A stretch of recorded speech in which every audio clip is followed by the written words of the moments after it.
a keyword like we said, furnish my new office, that's a low buyer intent keyword. And oftentimes, usually, high buyer intent keywords will be target keywords and low buyer intent keywords will be peripheral keywords, but not always. We might have a high buyer intent keyword that's still peripheral.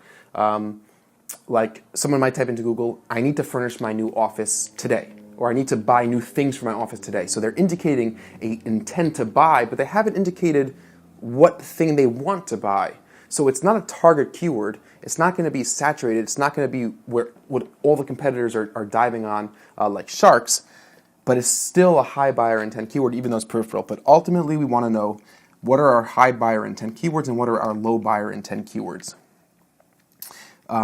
The very crucial component that we didn't speak about is content and keyword planning. Do you have the right content to target the right keywords? Peripheral keywords need more educational content. Target keywords need sales pages. That's an important rule to remember. If we're popping and we're going to target keywords like furnish my new office and we send them to our site, it would be very, very effective to have pages that could educate the consumer about furnishing their office, not just a sales page that sells office chairs.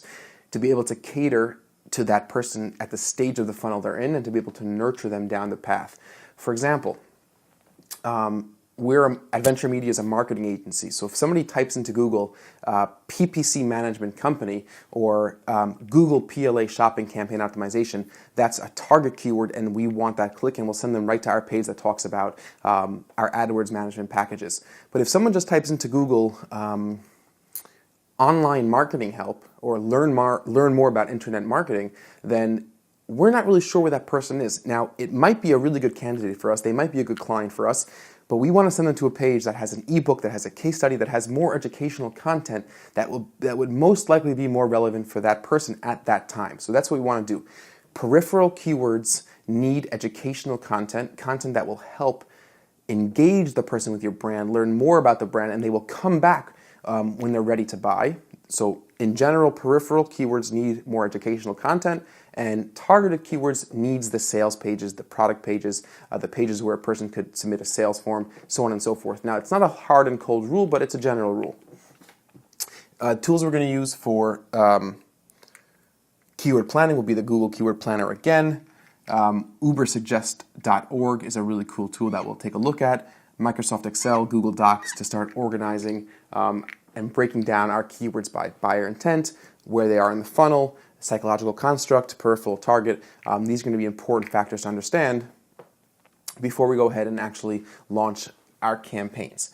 And keyword organization is a very seamless segue from keyword planning. It's taking all the keywords you want to bid on and organizing them into tightly themed groups of 10 to 25 keywords.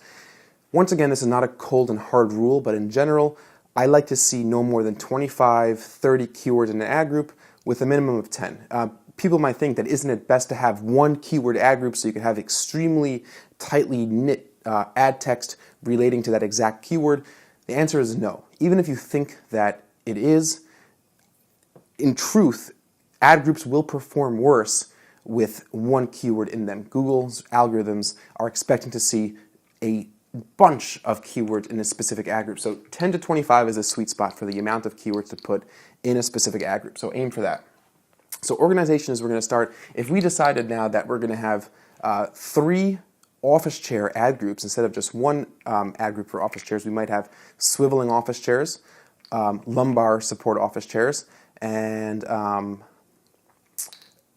extra padded office chairs. And the keywords in the extra padded ad group will all target people looking for extra padding. The swivel ad group will target keywords and queries for people looking for office chairs that have a swivel base, and the same thing with lumbar support. And the utility of that is that we could both organize ourselves by seeing volume.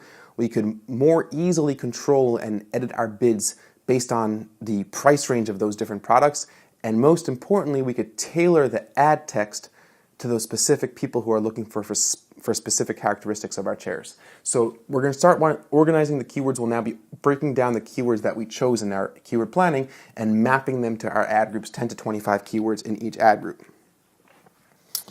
Now, themes can we talk about tightly knit themes, groups of keywords that have a theme. What is a theme? The first thing to remember is right here. Always remember and always make sure to keep your product and services separate. So we definitely want to have a separate ad group for a separate product category.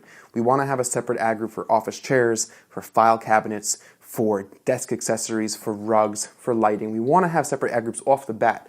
But we might be able to now further narrow and further target these ad groups into smaller categories, like we spoke about, the lumbar support, the padding, the swivel base.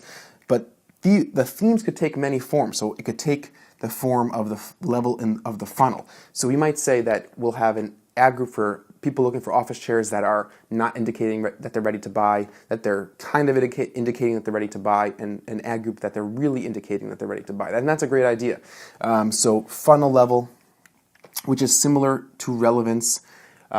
Relevance is more, are they typing into Google the specific characteristics that we have, which might be weight, it might be product ID, it might be the model number, it might be the make, it might be the brand. You might have different ad groups. If you see that you sell Herman Miller chairs and Steelcase chairs and Knoll chairs, those are 3 popular furniture brands, and you find in your keyword research stage that people are searching for those specific terms, then you might want to have separate ad groups for those specific brands.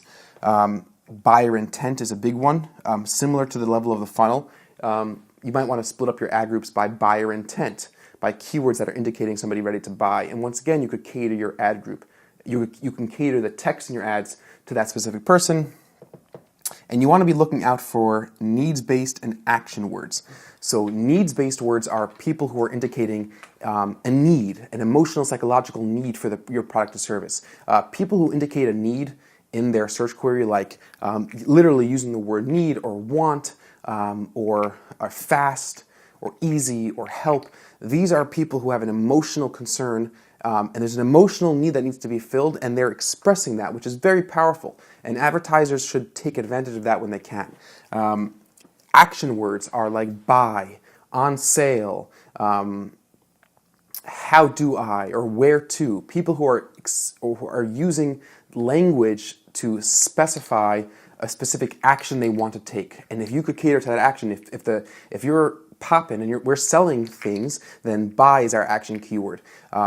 If I'm a tutorial, if I'm lynda.com and I'm an agency, and how do I is the answer, is the question that I answer. Lynda.com and Udemy and online course academies, they answer the question, how do I? So for them, how do I is their action keyword.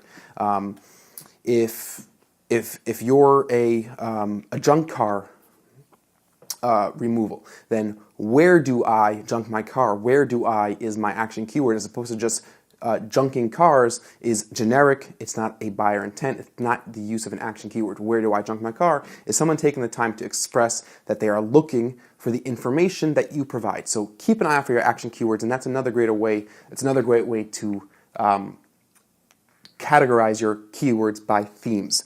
So we have the funnel level, relevance, buyer intent, needs-based, and action words. And as we continue to build our actual Poppin account, we will identify the keywords into the correct category. And once again, in this stage, we're going to use Microsoft Excel, Google Sheets, a lot of common sense. We're going to have to think with our own brains. That's what's going to make us special. That's going to make us unique advertisers, is by thinking. And a notebook. Listen, a notebook works. Notebook works great. So that's the 3 stages. We have keyword research, keyword planning, keyword organization. We did not talk about match types yet. This is just conceptual background to building a good keyword list, to getting our campaigns off the ground. We haven't talked about match types yet. And match types is a really important and massive area of the account. Don't forget, keywords and queries, not the same thing. We're going to reiterate this and reiterate this. Keywords are what you choose, what you type in to your account that inform Google which queries, which are what the user typed in, should trigger your ad. Keywords are what you choose that tell Google which queries should trigger an ad impression. Keyword match types coming soon. Once again, remember that keywords are not necessarily just words, they're phrases, they could be sentences, they could be one word, they could be multiple words. We have the 3 sessions.